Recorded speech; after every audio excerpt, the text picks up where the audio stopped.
Hey, it's Kerry from Total and I am at the Yorkshire Dales today and I'm with Galaxy and I've got Steve and Dan. Are you both doing? Tired after that walk up that hill. It wasn't the best, was it? Yeah, genuine commitment to the environment, that one, definitely, yeah.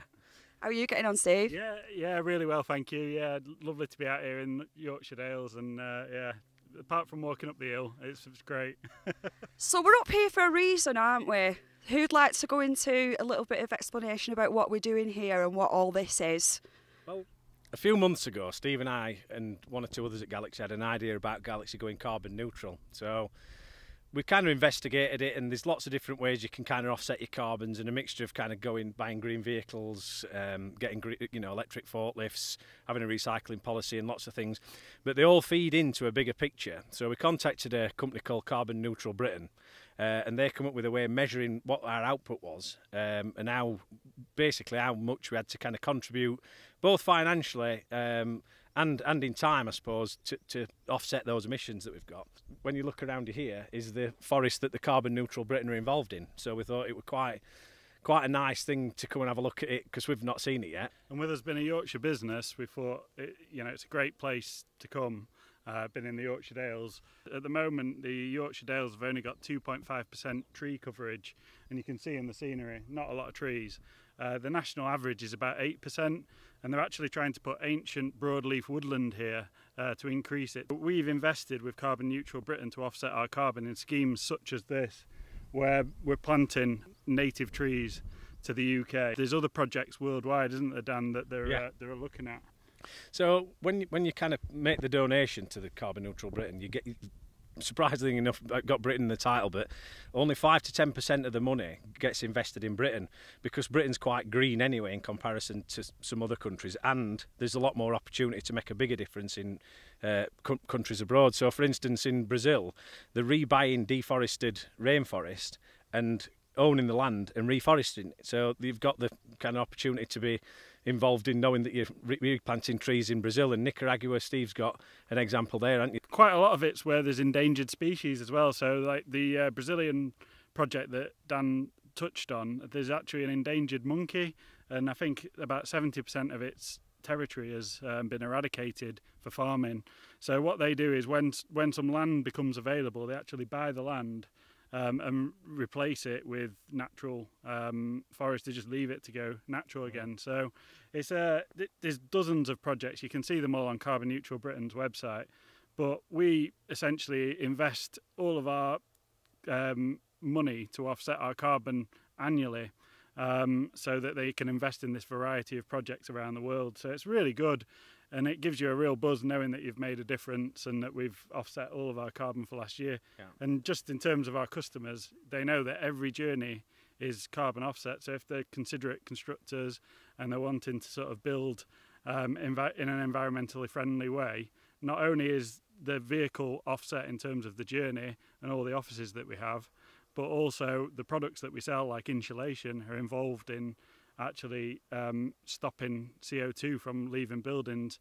And our technical team are able to provide SAP calculations to produce zero carbon buildings. So it's the whole story around sort of carbon neutral, carbon offsetting, and some of the policies that we've brought in that make a big difference, really. And I think the other interesting thing is that it's not something that's become a box ticking exercise. It's actually a genuine thing. I think this month so far we've gone carbon neutral. Galaxy have paid for free financial advice for everybody that works at Galaxy, so you can have financial training, investment opportunities.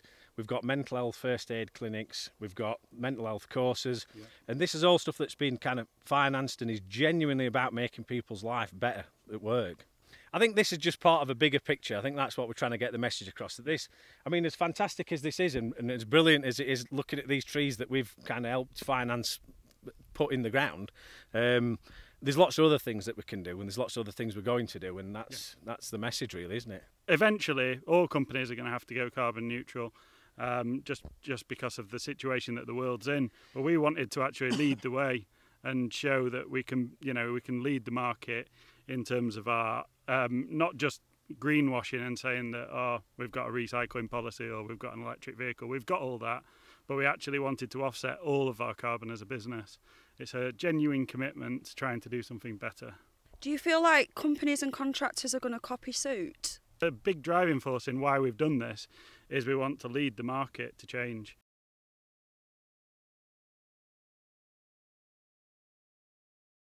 You know, this is just part of the revolution that's happening in business at the moment, and we want to play a part in that, and we want to do it in the construction industry, which is probably falling behind other industries at the moment, I would say, in terms of this sort of these sort of policies and agendas.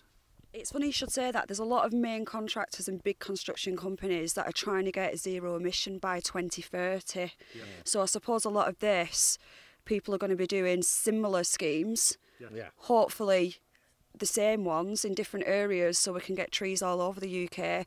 And you keep mentioning the community. It's not just about carbon emission, is it? It is about the actual community. Yeah. And you mentioned before that a lot of stuff that you do, it doesn't even go to press. Should we take the opportunity and get some of that out there now? I mean, I've mentioned this many times personally, but we've never done a formal publication. I'm climbing Mount Kilimanjaro in September, or if not September, next June, depending on COVID. And that's just a personal thing that Galaxy have heavily supported me in. I've got some 3 days off to do that. I've had huge amounts of sponsorship from people within Galaxy, you know, hundreds and hundreds of pounds. The supply chain I'm involved with, like Recticel, Extratherm and Canal have sponsored me quite large, substantial amount of money to do this. And I think there's a culture of people at Galaxy that kind of enjoy doing these kind of things. So we're doing a Tough Mudder challenge, which is kind of, we've just announced that yesterday. And Galaxy are paying for everyone that wants to do it. Have you done that before? Yes, I have, yeah. And I was this fat as well. How did you get on? I've got experience with this. Yeah, it was hard, it was hard. I really enjoyed it, and I think as a group of people, I think it's going to be really good for Galaxy because it's such a great thing to do as a group. I think we can make a lot of fun out of it, and also make a difference. And I think we're aligning that again to a charity, so there'll be some great amounts of money raised, and it's going to be a fantastic day for everyone who's involved, really. So thank you so much for inviting us down and showing us the project. It really has been a great day. Bit of a long way, a walk up to site, but well worth it. Thank you so much and see you soon. Yeah, thanks very much. Thank you. Cheers. See you soon. Bye from Total.